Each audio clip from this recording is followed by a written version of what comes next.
Thank you, man. Okay, one second. Let me figure this out. I am not very good with this Zoom thing just yet.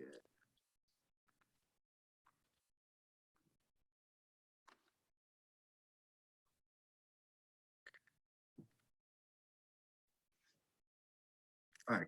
Can everybody see that all right? Cool. Thank you. All right. So my name is Staff Sergeant Christian Hanlon. I'm with the United States Air Force. I want to talk to you guys today just to give you some reasons about kind of why I joined, my personal experience in the Air Force so far, kind of to give you a little different reasoning and why people join the Air Force and what careers we do. So a lot of people that join, they want to serve their country. They want to move out of their mom and dad's house. Personally, that was my biggest reason. I got tired of mom and dad telling me what to do. So the way I stuck it to them was join the Air Force. Excuse me. A lot of people want to go to college too, but they just can't afford it. Hoping the Air Force is going to help them pay for that education. Want to be a better person, travel the world. But the three biggest reasons are college, quality of life, and then the transferability from the military life to the civilian sector. And one of the greatest things that I think the Air Force does is help you with that transfer out. Different things from civilian certifications to just on-the-job training that a lot of people are not going to get when they go into the civilian sector. So doing a job that you do in the Air Force and doing a job that you're doing on the outside, you learn two different types of skills. One may be more beneficial than the other. So hopefully those skills I tell you about today are going to help you out and help you make the best decision. First off, though, I want to tell you about me. I like talking about me a little bit, so we're going to do that. I was born in Brawley, California. It's in Southern California, middle of a desert. It's about 120 degrees in the summer and about 90 degrees in the winter. So I really wanted to get out of there. I graduated in high school in 2014, working at Baskin Robbins in the middle of the desert. So got really busy, but I wasn't liking it. It wasn't for me. Just wasn't going anywhere in life. So I joined the Air Force in August of 2014, graduated in June of that year. So I didn't have that long gap in between. I just got right to it. My first duty station was in Ramstein, Germany. I was stationed there for 6 years. Out there, I was a vehicle maintenance personnel, which means I worked on heavy duty diesel equipment, okay, which is typically not what people think the Air Force does. But through there, I was able to tour a bunch of different places, see Scotland, Germany, Ireland. I was also able to do a lot of the hobbies that I have, such as hiking, camping, and fishing. Some of the greatest you'll ever do out there, especially in the Swiss Alps. I'll tell you, that was probably my favorite trip. And then a bunch of things, just like video games or watching movies, just like anybody else. Included a little cute picture of my dog. It's my best little buddy, but we tackle Oregon together now. But some of the things that I've been able to do and accomplish was I was in Ramstein, Germany, like I said, gone to Baghdad, Iraq, and then I came here to Eugene. So I worked special vehicle maintenance from 2014 to 2020. And I was responsible for any vehicle that enters the flight line on any aircraft, working on the aircraft or anything that's transporting off. So different things from different allied nations even. So I got to work jointly with a lot of different countries such as Germany, Ireland, Switzerland. We even worked with the Czech Republic. So a lot of cool opportunities while I was there. Then I served in Iraq as an air advisor to the Iraqi Air Force and the Iraqi Army. And I created their technical training school where they actually teach each other how to become vehicle technicians and how to work on that and build up their military. And that was a really good experience, really humbling. Some pictures down there was our little crew. And then when I graduated from recruiting tech school, a little more human side of us over there. Like I said, this is my favorite part, though. I got a tour to different countries. So in the top left, that is right outside Buckingham Palace in Europe. We got to go there. A bunch of my buddies. Next, we did an Ireland trip. Right was my time in Germany. That was actually the wine country, one of the Rhine rivers. I got to visit the Munich Oktoberfest, so at the bottom left. And then finally, when I came back to the United States after 6 years, I've got some pretty cool buddies that I met in recruiting tech school. And even in the middle of COVID, we were still able to do some fun stuff together, such as Topgolf. And that's probably the most beneficial thing, if you guys get anything from me today, is the lifestyle that I've been able to live being in the military, something that I would never have gotten to do if I would not have joined. If I would have stayed at Baskin-Robbins, I would not have been able to go to do any of these things or being in any of these places. But the real reason you guys came here, the Air Force careers. So your typical ones, we do a lot of aircraft and munitions maintenance. We do everything from crew chiefs to fuel systems, egress systems, avionics, which is the electricals and how the plane actually functions. We fabricate everything from the outside of the plane down to the inside. Obviously, we work on armaments and munitions as well. Some different ones that people don't always associate with the Air Force are criminal justice degrees and career plans. We have security forces and OSI. These are typical to like a special investigator in the civilian sector, as well as just an everyday cop. And they translate really well to those positions on the outside of the Air Force. Some other ones we do intelligence. So cryptolinguists, signal analysts, imagery, network. It's all working jointly with different organizations to create a picture of what is going on in a different region and be able to brief people on it. It's one of those jobs that you're not working with an aircraft, but you're helping that mission, keeping those aircraft in the air. Additionally, we have cyber systems such as airfield systems, radio frequency transmission, server administrations, ground radar. What this is the technicians who are working on all the equipment that we need to be able to do our job. Everything from IT to computer programming. These guys are doing, as well as jointly with the Space Force, which is getting into working with NASA. And then we've even branched off to starting to work with Tesla as well. We do a lot of civil service, such as fire protection, command post meteorology. Meteorology is kind of like a weatherman we have in the Air Force as well.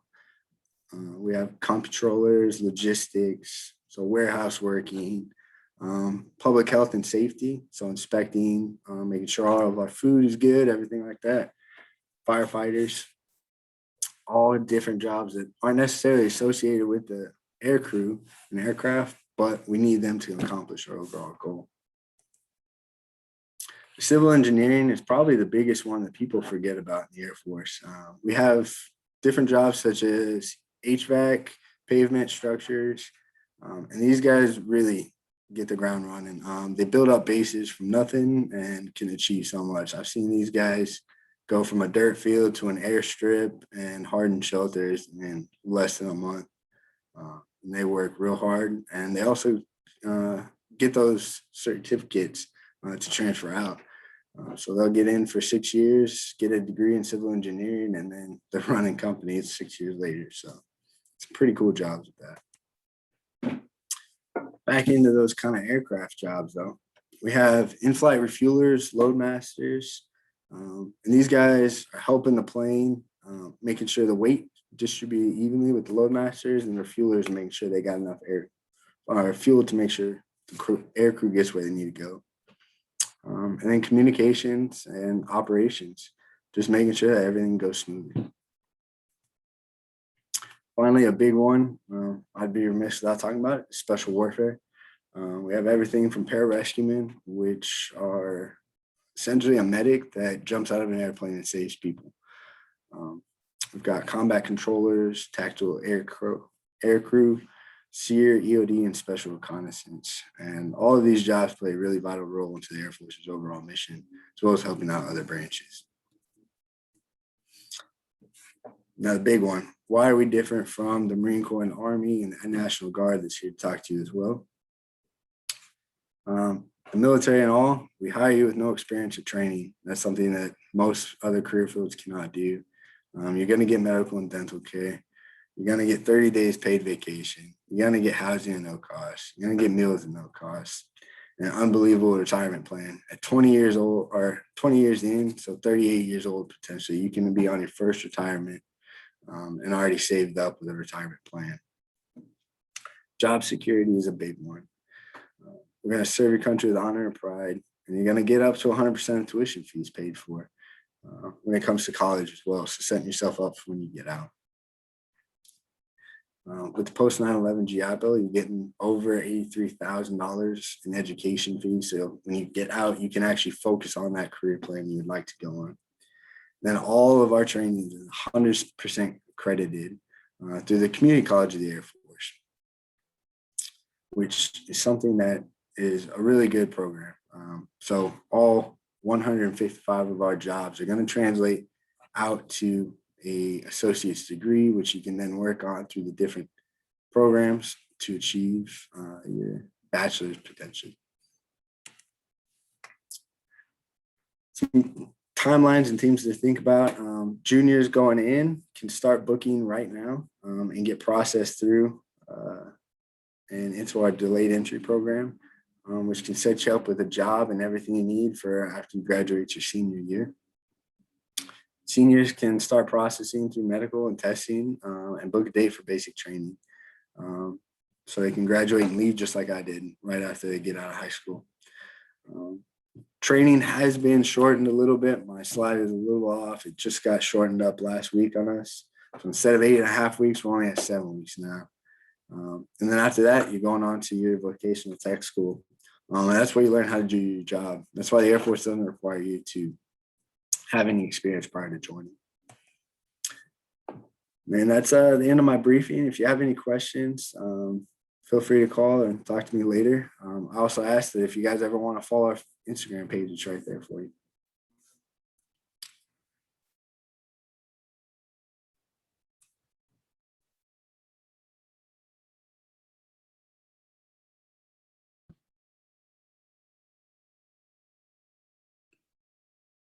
I believe the National Guard is next. All right. I'm not that good at this as well. So let me 1 second here. Share screen. And just to let you guys know, I may chat with you in the chat because I will be doing time check. So thank you very much. Take it away. I'm getting a message saying that the screen sharing has been disabled.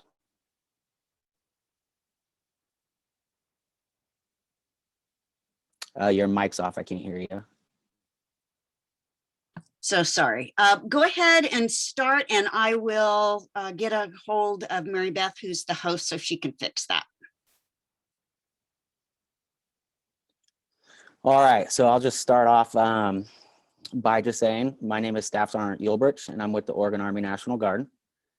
Sorry you can't see my screen right now, but the National Guard, most people don't know who we are, but we are a part-time service. Before I go on to that, I just wanted to introduce myself a little bit, give you a little bit of a back history. I was born and raised in Eugene, Oregon, so I'm a local boy. And I currently have been in the National Guard going on 11 years now. My first 7 years, I did 11 Bravo, which is infantry.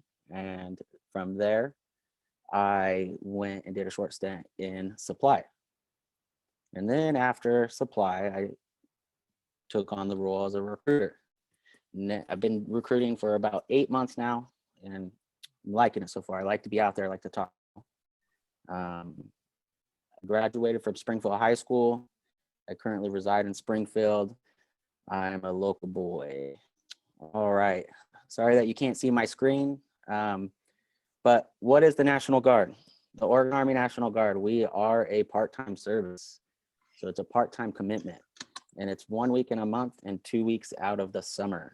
We are composed of approximately about 8,000 soldiers across the state.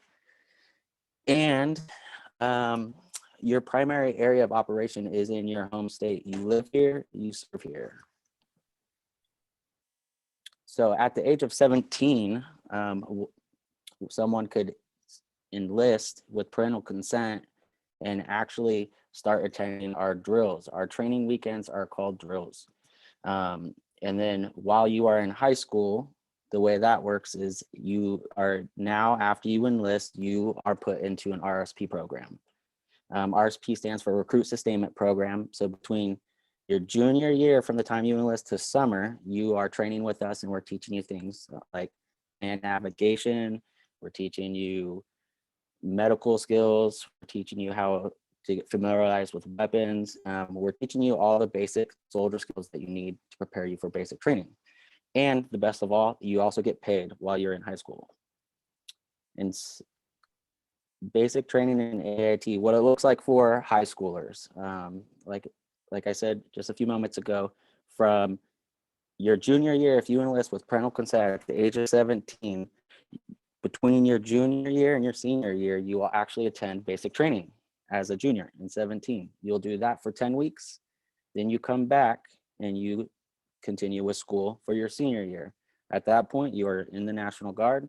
You are doing training with us. You're 1 week in a month and you get paid for it. After your senior year, then going forward, you go to your AIT school, which is Advanced Individual Training. So the National Guard has over 50 jobs in the state of Oregon, ranging from medics to cooks. We have trade jobs, electricians, plumbers, excavators, tons and tons of jobs. Sorry you can't see my screen.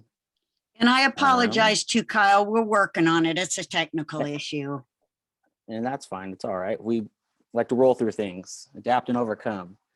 So some of the benefits and the entitlements that the National Guard has is in the state of Oregon, if you're in the National Guard as a part-time citizen soldier, you get 100% of your college tuition paid for to any local college in the state of Oregon. So that's a great benefit. Plus, on top of it all, you get job training skills, and you also build relationships with people, lifelong relationships, and it's part-time. So the best of both worlds, you get to advance your civilian career, and you also get to serve and stay locally in your hometown.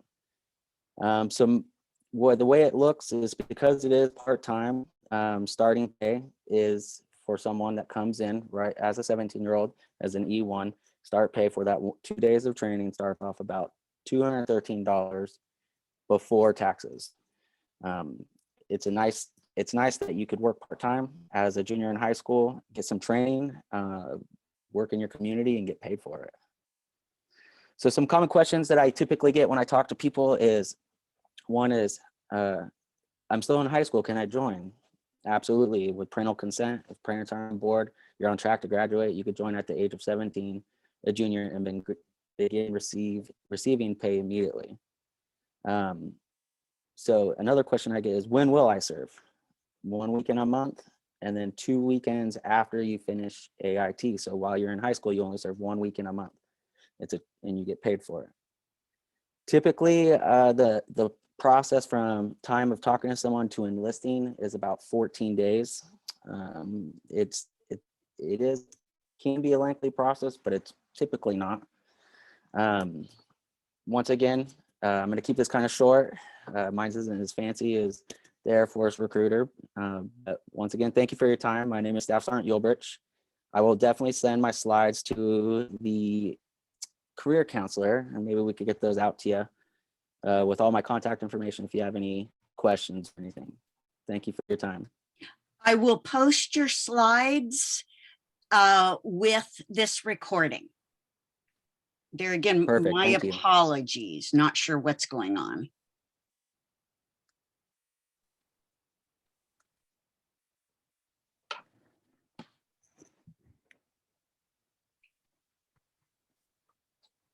Okay, Sergeant Guerrero, let's see if you can share. Hopefully it's It won't let working. me. I already tried as well. It won't let you. No.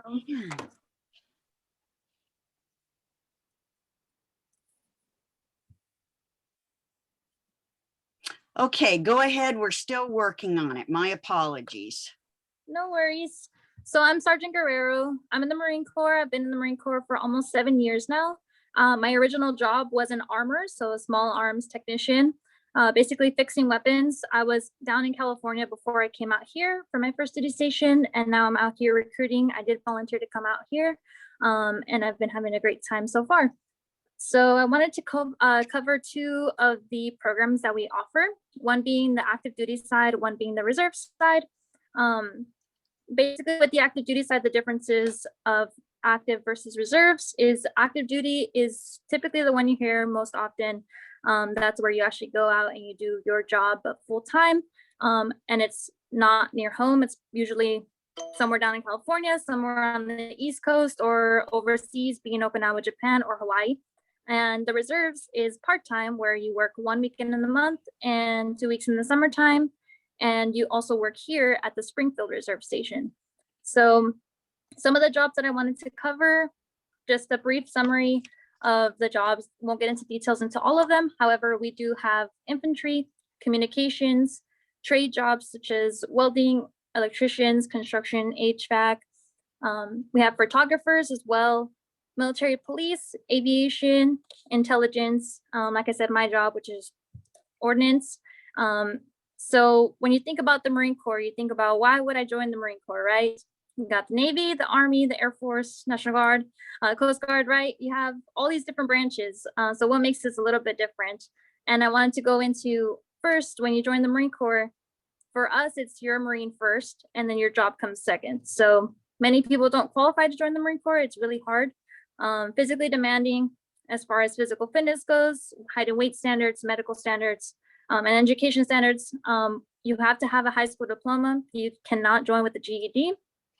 You do need to pass the ASVAB with a 31 or above, and some of the moral waivers are a lot harder to get, along with medical waivers as well. So we do a lot more with less. And when you think about the Marine Corps, for us, the United States doesn't need a Marine Corps, but they want a Marine Corps. So something to keep in mind when you're looking at what branch fits your needs and what you're looking for and why you're looking to join that organization. I also want to go over our delayed entry program. So you can join our delayed entry program at 17 years old with parental consent, or 18 without parental consent.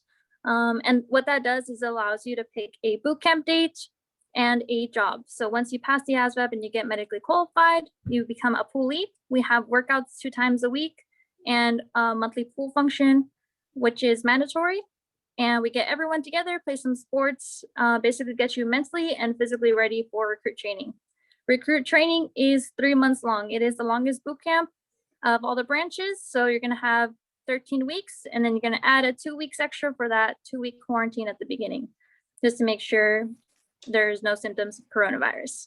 So once you're done with boot camp, you go off to Marine combat training. That is where we teach you the basics of what the infantry does, regardless of your job. And that way, in case anything were to happen to you, you know exactly what to do. After you get done with that 28 days, you go to your job school. So whatever job it is that you decide you want, they're going to train you to be really proficient in that job. So now you can teach other people how to do that job as well. And so once you're done with your schoolhouse, you will go off to your duty station. If you select the reserves, then you will come back home and you will work out of Springfield Reserve Station. So that's pretty much all I have. If you have any questions or you are interested, there is a link up here where you can go to. You can fill out some information and then we can give you a call and get back to you, and also let you know if you are qualified. Spectacular. I'm going to turn off the recording now. And Julian and Colton, you are more than welcome to speak with our guests and ask questions. So I'm doing that right now.